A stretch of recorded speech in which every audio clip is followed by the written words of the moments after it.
एक सेकंड। वह फव्वारे में एक सिक्का फेंकता है। यह सेकंड और यह फेंक मानवता की नियति को पहचान से परे बदल देगा। संभव है कि यही फेंक घटनाओं की ऐसी श्रृंखला को जन्म दे जिसके परिणामस्वरूप पहली बार मानव का पांव मंगल की सतह को छुए। यह संभव है कि कोई भिखारी उस सिक्के को उठा ले, उसकी तरल प्रकृति का उपयोग कर शराब की एक मात्रा प्राप्त करे, नशे में धुत होकर नियंत्रण खो दे और अपराध कर बैठे। उदाहरण के लिए, घर लौटती हुई किसी वैज्ञानिक की पत्नी की हत्या कर दे। संसार को और देखने की इच्छा खोकर वह वैज्ञानिक स्वयं को प्रयोगशाला में बंद कर ले, अद्वितीय आध्यात्मिक अवस्थाओं में डूब जाए और उनका अध्ययन करे, और इसी एकांत का फल विज्ञान के इतिहास की सबसे महान खोज बन जाए।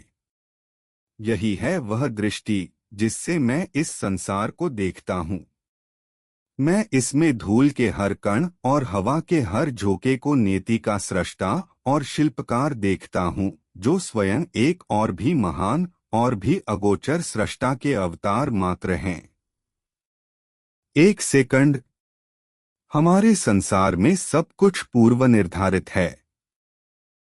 तुम्हारा जीवन और तुम्हारी मृत्यु, तुम्हारा जन्म और तुम्हारा विकास प्राचीन विश्व में घास की एक तिनके की हल्की सी थरथराहट, पुनर्जागरण काल में प्रेमियों के एक कोमल चुंबन और 19वीं तथा 20वीं शताब्दी की सीमा पर सूर्य की एक उज्ज्वल किरण से प्रभावित हुए थे। इन्हीं और ऐसे असंख्य उच्चतर इच्छाओं के अवतारों ने मिलकर तुम्हारा वर्तमान रचा, किंतु उनके लिए अपने समय में अपना जीवन, तुम्हारा वर्तमान, उनका भविष्य अकल्पनीय था, क्योंकि उनकी चेतना और समझ की सीमाएं थीं, यहाँ तक कि आध्यात्मिक भी। जो तुम्हें सरल और साधारण प्रतीत होता है, वह उनके लिए असंभव था, यद्यपि उन्होंने उस पर सबसे प्रत्यक्ष और अनजाने रूप में प्रभाव डाला। एक सेकंड। घास की एक हल्की सी थरथराहट, और संभव है कि उसी थरथराहट ने उस गाय का ध्यान खींचा हो जिसने तुम्हारे पूर्वजों को पोषक और शुभ दूध दिया, जिन्होंने आगे क्रियाओं और अक्रियाओं की एक श्रृंखला पूरी की, जिसने अंततः तुम्हें जन्म दिया। एक सेकंड। प्राचीन काल का वही सेकंड, ठीक वैसे ही जैसे वर्तमान या भविष्य का कोई सेकंड, जिसने तुम्हें ये पंक्तियां लिखने की अनुमति दी, जो साहित्य से कहीं अधिक हैं। यह आध्यात्मिक कीमिया है। शब्दों के माध्यम से दार्शनिक पत्थर की खोज का प्रयास नहीं, बल्कि स्वयं वही दार्शनिक पत्थर है। इसे छुओ और शाश्वत ज्ञान को ग्रहण कर अनंत जीवन प्राप्त करो। वही ब्रह्मांडीय और दिव्य कोड, जिसकी ओर सदियों से महानतम मस्तिष्क आकुल होकर अग्रसर रहे हैं।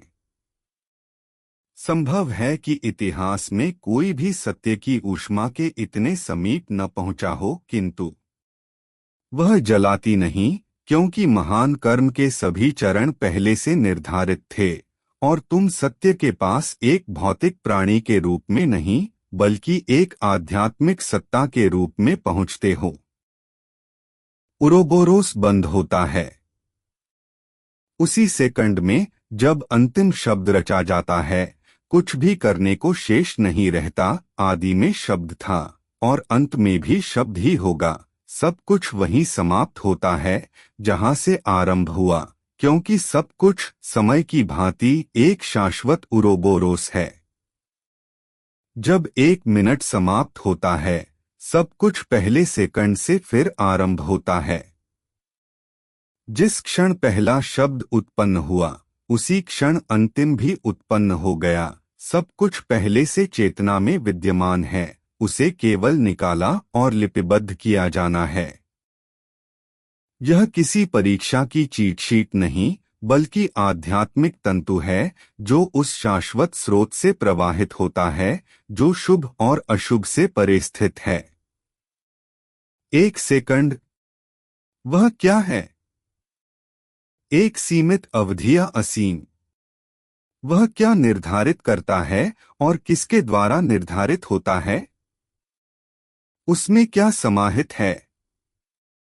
क्या वह मात्र वास्तविकता की मानवीय व्यक्तिपरक अनुभूति नहीं है? एक सेकंड वह एक खूंटा है जिससे और जिसके द्वारा हम घटनाओं को बांधते हैं, जैसे घास के मैदान में गड़ा हुआ खूंटा जो गाय अर्थात हमारी चेतना को अव्यवस्थित और मुक्त विचरण से रोकता है। और इसी स्वतंत्रता को प्रायः पागलपन कहा जाता है और लगभग कभी प्रतिभा नहीं। हजारों बादल आकाश में तैरते हैं, उनके लिए एक सेकंड क्या है और वे उसे कैसे अनुभव करते हैं? समय केवल मनुष्यों की चेतना में और मनुष्यों के लिए अस्तित्व में है। पत्थर, फूल, बादल या पशु के लिए समय नहीं है और उन्हें उसकी आवश्यकता भी नहीं, क्योंकि उन्हें एक दूसरे को कुछ समझाना नहीं, कुछ परिभाषित नहीं करना। उनका जीवन कालिक सीमाओं से रहित है। वे जन्म, मृत्यु और अन्य घटनाओं को जानते हैं, कभी तीव्र प्रवाह में, कभी मंद। किसी मनुष्य को समय से वंचित कर दो,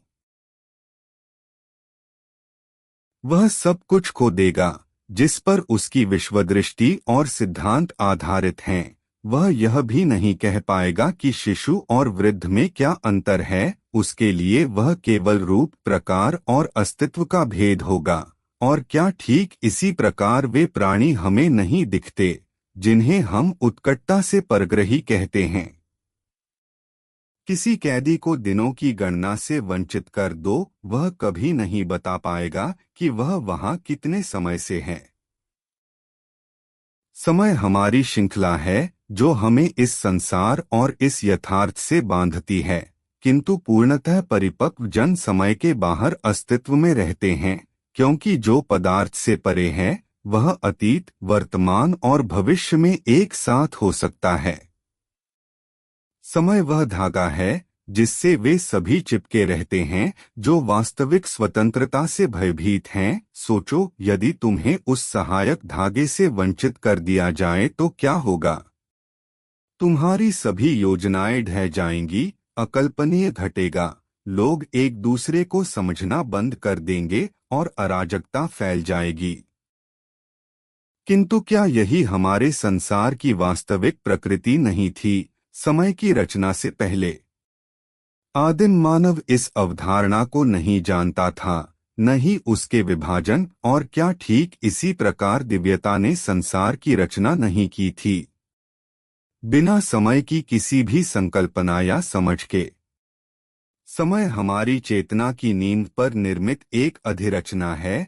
वह कभी अस्तित्व में नहीं था और न कभी होगा। वह केवल साधारण दैनिक जीवन के लिए एक सरलीकरण है। सच्चे लोग, आध्यात्मिक प्राणी, समय के बाहर अस्तित्व में रहते हैं जो उसकी श्रृंखलाओं और सीमाओं में से एक मात्र है। यह समझो कि हम समय में नहीं रहते, हम उसे रचते हैं, और जिसे तुम रचते हो उसे तुम नियंत्रित भी कर सकते हो। एक सेकंड में मैं किसी भी व्यक्ति के किसी भी युग के किसी भी स्थान में हो सकता हूँ, क्योंकि समय उनका सृजन है और अब मेरा भी। इसके अतिरिक्त समय की अवधारणा प्रायः अनुक्रम से जुड़ी होती है, जिसमें एक सेकंड के बाद दूसरा, एक मिनट के बाद दूसरा, एक घंटे के बाद दूसरा आता है। ये अवधारणाएं परस्पर आश्रित हैं,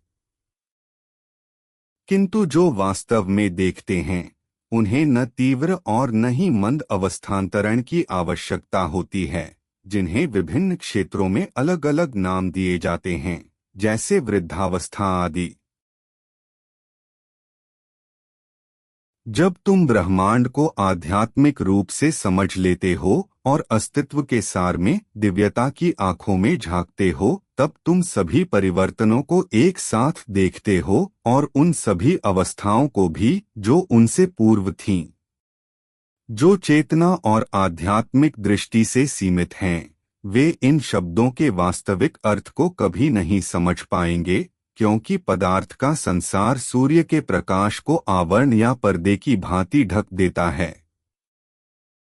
और इस पर्दे को हटाने के प्रयास को हमारे संसार में बोध कहा गया, और जीवितों में से कुछ ने ब्रह्मांड की गहराइयों से प्रस्फुटित वास्तविक प्रकाश की झलक भी पाई।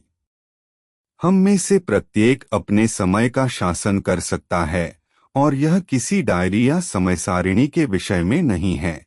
यह उन वस्तुनिष्ठ प्रक्रियाओं की अनुभूति को विलंबित या तीव्र करने के विषय में है जो इस संसार में आरंभ से अंत तक, पत्थर की सूक्ष्मतम गति तक लिपिबद्ध हैं।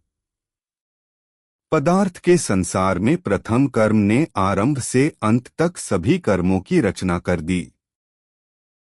यही बात आध्यात्मिक संसार पर भी लागू होती है, यद्यपि वहाँ पदार्थ के संसार के विपरीत चयन की संभावना विद्यमान है। पहला संसार पटकथा की पूर्ति है, दूसरा उसकी रचना।